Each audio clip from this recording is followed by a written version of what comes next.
What up, sports fans? Waxon Wednesday. Jake Waxman, Tom Lavalette, two guys talk sports. Let's do this. All right. The Bears situation. Quarterback situation for the Bears. Whether it's the tank or through keeping Justin Fields, this situation just gets more and more insane, to say the least. So the Bears ended up losing last week to the Minnesota Vikings, and on top of that, Justin Fields got injured again. This time it's a thumb injury, broken thumb, so he's going to be out for a while. Not a season-ending thumb injury, or hand injury, but he'll be out again. And the Bears, so now the Bears will have to call on Tyson Bagent as well as Trace McSorley, who was just signed to the Chicago Bears just this couple days ago. So, all right, so we know the Bears are probably going to continue tanking, but now, are we back? It makes you wonder, are we now back to tanking for Bryce Young? Or not Bryce Young, but Caleb Williams. Are we back to tanking for Caleb Williams again? Well, so far, looks like it now with Fields having another injury. Of all the things Justin Fields could not have an injury was tops of the list. It sucks to see something like this happen to a guy who's working so hard to try and keep his job with the Chicago Bears. And a guy who just finally started getting his confidence going. So, and you know what? Injuries never help, especially in the long run, because if you keep getting hurt, you become, unfortunately, less reliable, or teams see it that way.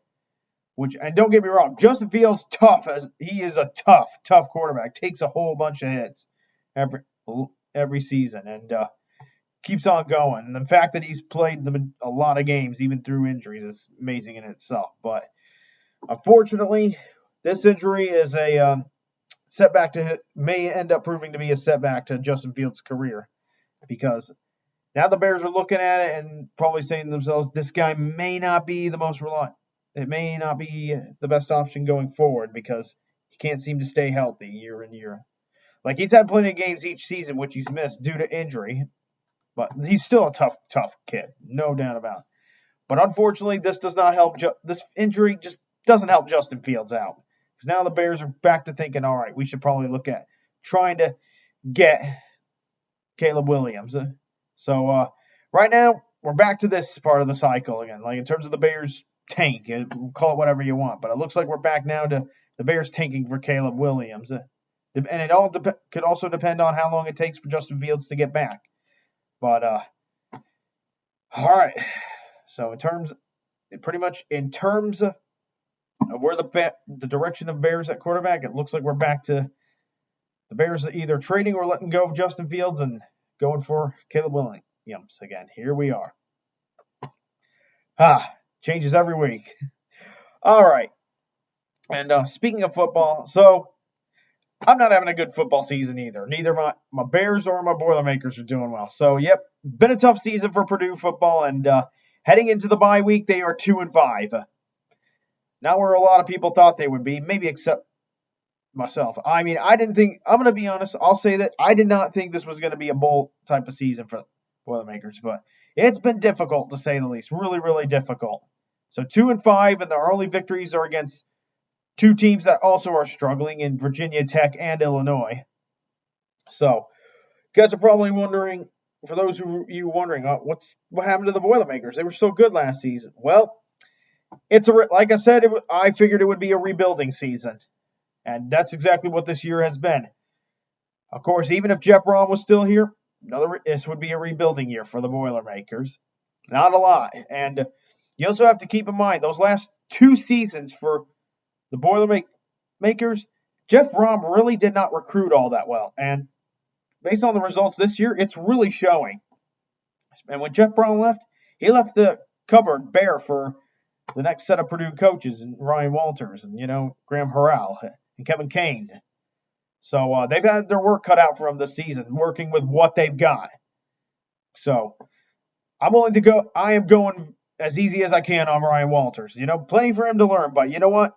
Hey, I'm not gonna blame things on him just because the season's not going well. I knew he was gonna have his work cut out for him because Purdue also lost a lot to graduation, transfer portal, all that stuff. I suddenly have realized that Jeff Brom took more with him than I first thought to Louisville. So, lot of things going on, and of course, Been a struggle for both the defense and the offense. Play calling has been less than ideal on both sides of the ball. Now the defense has improved quite a bit these last few weeks, but the offense, I mean, they've had some good moments, but play calling hinders this offense, and quarterback play has been hit or miss this season.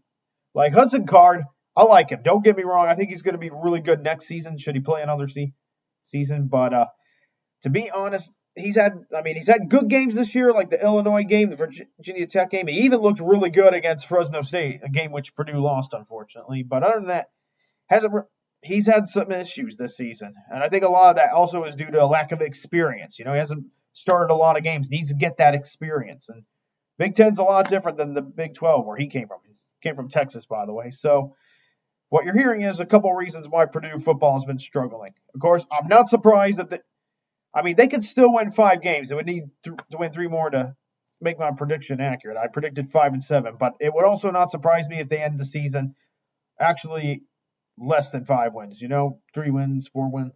We'll see how it goes. So, I had a feeling this was going to be a rebuilding season, and I had a feeling there was going to be plenty of struggles. And the head and the new coaching staff. I like Brian Walters. Don't get me wrong.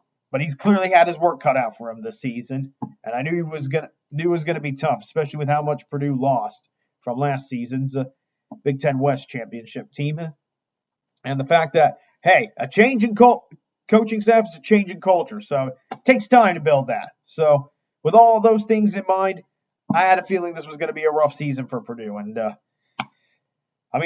heading into the bye week, I think this team just needs to kind of regroup and just do the best they can to finish the season strong and build towards next year. I don't think this is going to be a bowl-eligible team, no doubt about that. But I hope they finish the season strong and continue to develop for next season, build up. And then we gotta, and here's the good news for Purdue. Great recruiting class coming in for next season.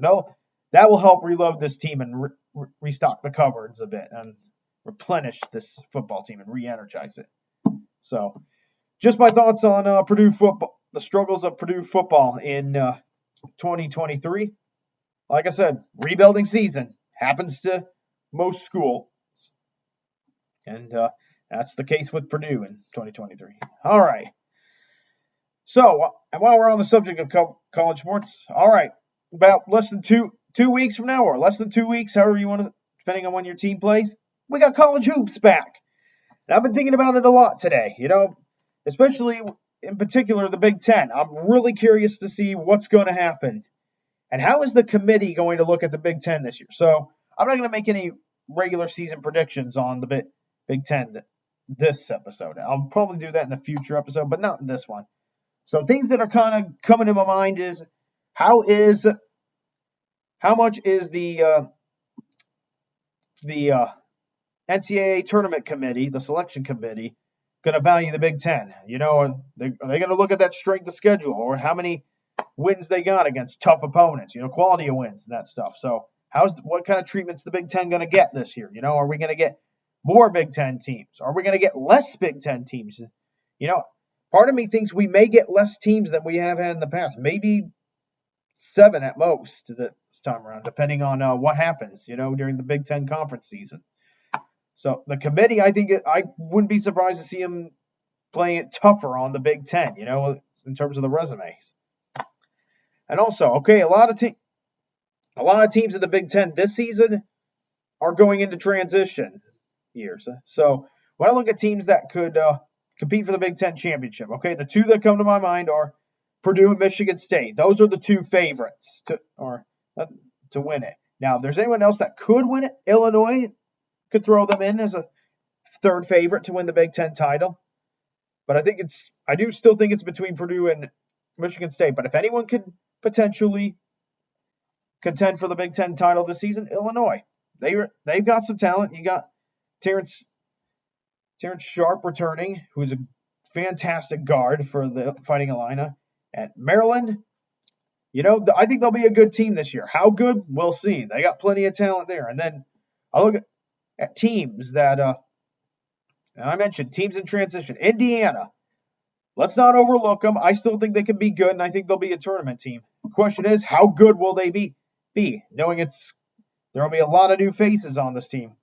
They lost a lot from last year's team, including Trace Jackson Davis and Race Thompson, and as well as Jalen Hood Schifino. So it'll be an interesting season for Indiana. I still think they're going to be good, but the question is how good.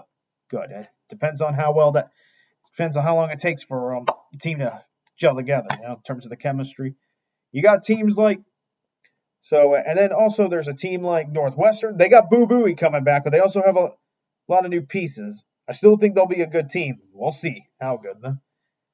And other teams, and then you got teams from last year that missed the tournament that could get back this year. Rutgers, they lost quite a bit, including Paul McKay. But Cliff Amore's coming back. Will Rutgers have enough to get back? I mean, they'll be a feisty team in the Big Ten like they always are. They always give my Boilermakers a hard time. But, not saying that they won't get back to the tournament, but it will not be easy for them to. Got to be consistent in this conference, to say the least. And you got teams and then Wisconsin. I think Wisconsin's returning just about everyone, including Connor Eastigen. Forgive me if I butchered that name. And then you got Chucky Hepburn. So if Hepburn's game takes off and Eastigen can provide that fire support, Wisconsin, they can win enough games to get back to the tournament. And in fact, that's a team that I like in terms of the Big Ten to return, who didn't make the tournament last year but could return this year. So I like them. I think they could definitely return back to the tournament field. Ohio State, plenty of talent on this team, and they should get back to the tournament. The thing that worries me the most about the Buckeyes is coaching, of course. So plenty of talent on that Ohio State team. Can Holtman get the most out of that talent, or enough of it, to get back into the tournament field? That first year he was with Ohio State, that team was really, really good, but it's been kind of downhill since for the Buckeyes.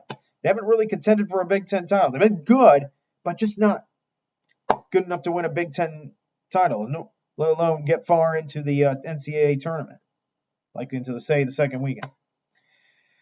Then you got teams like Michigan. Now, Michigan missed last year's tournament. We'll see. Not to say that there aren't good players, because I think there are good players for the Michigan Wolverines, but there's questions about whether or not Juwan Howard knows what he's doing in Ann Arbor, and questions about the culture there. Is it good for the team or bad? And then I look at other teams that are probably going to end up regressing. Teams like Penn State. Now, this was probably going to be a rebuild year for Penn State, of course, but the biggest thing is they lost Micah Shrewsbury, lost their coach to Notre Dame. So he took the Notre Dame job. So once again, same with Purdue in football, takes time to install a new culture at times, especially after you have to replace a coach who was very, very successful in his time there. And then Iowa, usually a team that's consistent in the Big Ten, but they lost a lot from the last 2 years. So we'll see about the Iowa Hawkeyes. I mean, not to say that they don't have good players. I think they have good players too, like most teams in the Big Ten. But we'll see where they are this season. This could be a rebuilding season for Iowa, and it wouldn't surprise me if it is. Okay. And then you got teams who are trying to get out of the bottom, like Nebraska. Keisei Tominaga. Entertaining player to watch. He is so good at what he does. Probably the best shooter in the Big Ten, no doubt. Can he will Nebraska far enough to help make the tournament? We shall see. Minnesota, year 2 under their new coach. They loaded up on some talent. We'll see how far they go. So, forgive me if I might have missed any teams in particular, but I think I got them all.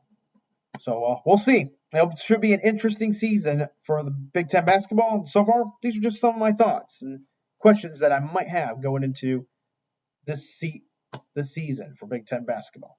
All right, on to this day in sports history. And on this day, the 18th of October, the year 1924, Harold Red DeGrange, a great Chicago Bear, had the finest collegiate football game of all time. He had 4 touchdowns in that game, and they weren't just touchdowns. They were 4 really, really long touchdown runs. It's not something you see every day. All right, sports fans, that's all I got for this week's Waxon Wednesday. Thank you so much for watching. Jake Waxman from 2 Guys Talk Sports, signing off.